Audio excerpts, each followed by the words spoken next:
L'adhésion du Togo au Fonds de partenariat pour le carbone forestier explique la volonté du gouvernement de s'impliquer davantage dans le plan de développement national pour permettre à la forêt et aux arbres hors forêt de continuer par jouer leur rôle socio-économique et écologique très important, d'où l'élaboration du projet de soutien à la préparation et à la réduction des émissions dues à la déforestation et à la dégradation des forêts, REDD+.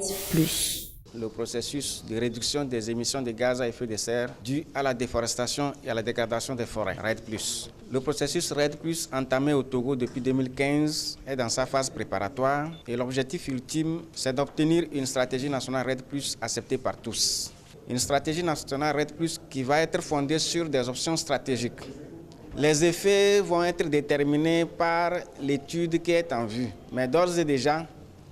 lorsque nous disons qu'il faut reforester le pays et qu'il faut avoir des aires de reboisement, ça voudrait dire que nous sommes engagés dans l'aménagement du territoire. Dans l'aménagement du territoire de façon durable, en affectant des terres pour la foresterie, des terres pour l'agriculture et des terres pour les bâtiments ou les infrastructures.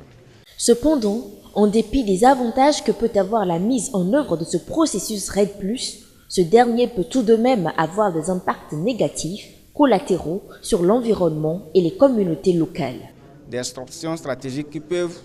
nous induire des effets positifs,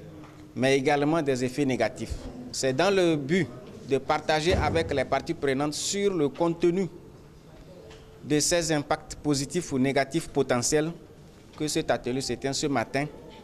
pour une présentation beaucoup plus générale sur le travail attendu du cabinet chargé de conduire cette évaluation environnementale, sociale et stratégique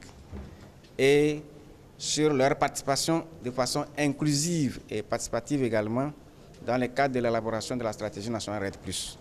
Cette stratégie nationale REDD+, est un processus qui se veut innovant et participatif en impliquant toutes les parties prenantes dans le choix des options stratégiques et la préparation du pays.